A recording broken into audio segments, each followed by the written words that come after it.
Okay, let's get into quantifying how well these passive solar systems, solar energy systems work. So they're basically first and second order procedures for estimating or quantifying the effects of various passive solar features. These, uh, these procedures are based on a large number of computer simulations. The most common single variable method used to express um, climatological effects on building energy usage is called the degree day. The degree day is built around the concept of a no load balance point temperature, which is assumed to be 65 degrees Fahrenheit. The difference between the no load temperature and the average daily temperature is defined as the number of degree days. So if the daily temperature is below 65, that's called a heating degree day. And if the temperature is above 65 degrees, that's called a cooling degree day. If you take the number of days across the whole year for all temperatures below 65, and you add that difference for across all the days below 65, that's called the total heating degree days for the year at a given location. And the same goes for cooling degree days for all temperatures that are above 65. Those total values, heating degree days and cooling degree days, are a useful metric for estimating energy usage to heat and cool buildings, since the energy required is proportional to the heating degree day and cooling degree day. So HDD, heating degree day, and CDD, cooling degree day, data are available from the National Weather Service and are archived by the National Climatic Data Center. So for the purposes of this textbook, I have a contour map from the figure 8.6 that kind of gives you an idea. The higher the degree day, the more severe the winter. So in figure 8.6, you can see the HDD values in the north are much higher than those in the south. So if you go over here to the tip of Maine, you can see a value of about 10,000 heating degree days, whereas towards the southern part of Florida, it's more like 500. Let's go over some nomenclature before we start launching into an analysis. So here is a list of some of the nomenclature we're going to be using. So for example, AP stands for the vertically projected net south facing solar glazing. So if I have a window and I project that to the south, what is that projected area? That's the A sub P. NLC is called the net building load coefficient. So the net heating load of the non-solar portion of the structure per heating degree day. So it's in units of kilojoules per Celsius or BTU per Fahrenheit heating degree day. So again, this is called the net building load coefficient, and it is the net heating load for the building that is attributed to the non-solar portion of the structure. QNet represents the net heating load for the building.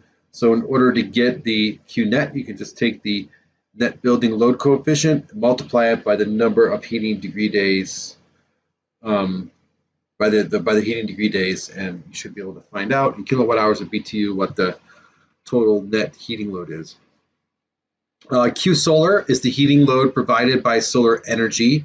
Q AUX is the auxiliary heating load not provided by the solar energy. Then you have these two other factors. You have LCR, which is called the load collector ratio. And that is quantified by taking the net building load coefficient and dividing it by the projected south-facing area of the glazing.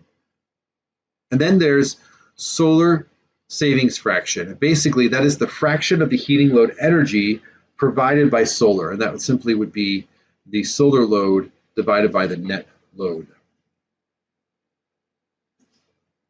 So the net heating energy required is the sum of the solar contribution and the auxiliary. Dividing by Q net, you end up getting the solar savings fraction as a function of the auxiliary heat needed and the total net load.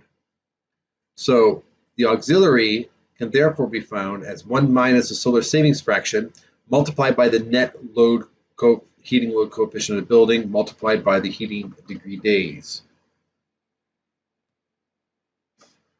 So using that, we can go look at two different basic levels of, of how to quantify passive solar features.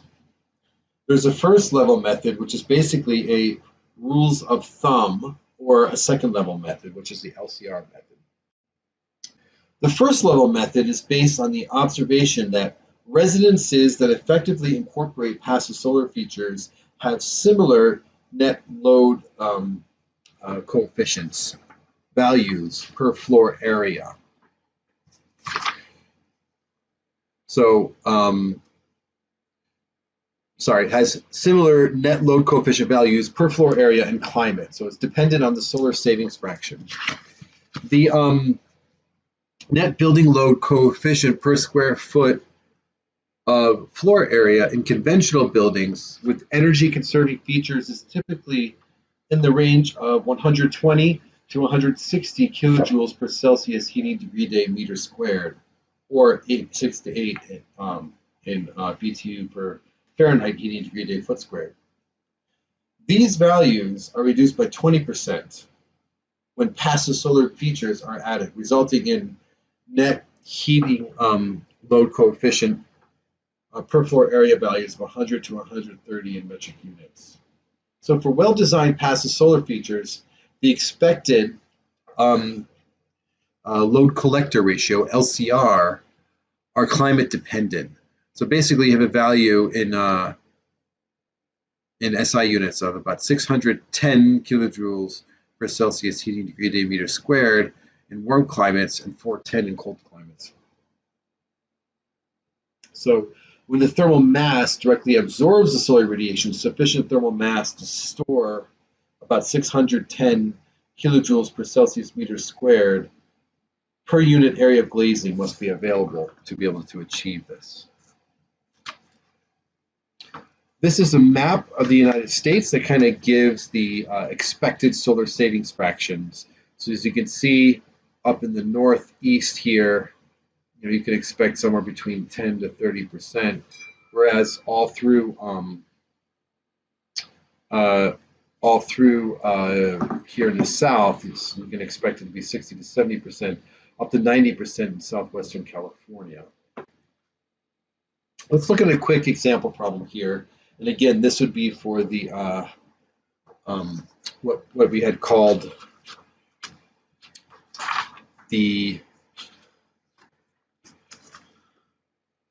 first level method. So here we have for a 2,500 square foot house located in Meridian, Mississippi, the estimated net building load coefficient per square foot of area is 7.5, and that's in BTU per hour heating degree day foot squared. Problem's asking us to estimate the characteristics of an optimum passive solar design and the auxiliary heating energy required. So if we were to launch into this, we get that our net building load coefficient is equal to 7.5 BTU per Fahrenheit heating degree day foot squared. And I must apologize, I think I haven't been referring to this acronym correctly. It's the net building load coefficient. So my apologies for misspeaking on that earlier. So we're going to take the net building load coefficient, multiply it by the area of the house, the floor area, the area of the house, and we'll go ahead and get this number as 18,750 BTU per heating degree day. So if we look at the load collector ratio, if we go back here, we can see for a warm climate, which is basically where Mississippi is, in English units, we have 30 BTU per heating degree day foot squared. So we'll go ahead, and we know that this is equal to the net building load coefficient divided by the projected area to the south, the south-facing glazing. That's equal to 30.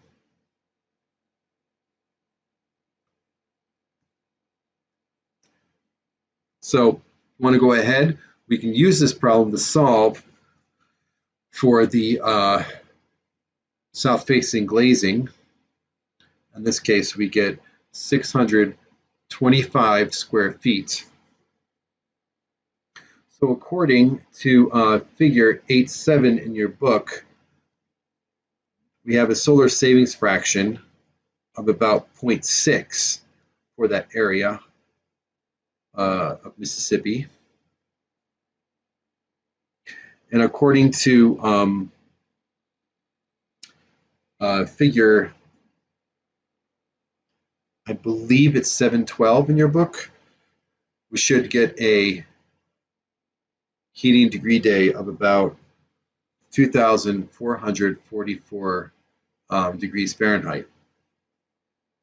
So if we're going to go ahead and solve for the auxiliary heating needed, that would be 1 minus the solar savings fraction. Go ahead and change that typo. I keep putting 5 in the place, so it's S for some reason. So if I go ahead and make the calculation of 1 minus the solar savings fraction multiplied by the net building load coefficient multiplied by the number of heating degree days, I get that my auxiliary heating needed is about 18.3 times 10 to the 6 BTU. So again, this first level method, just to kind of close up on that, the results of that example problem gives some indication of the effectiveness of the optimum use of passive solar features, but the solution does not include any details of the solar features. So that's what the second level method does. It incorporates some of the details of the solar features, and that's what we're going to look at next.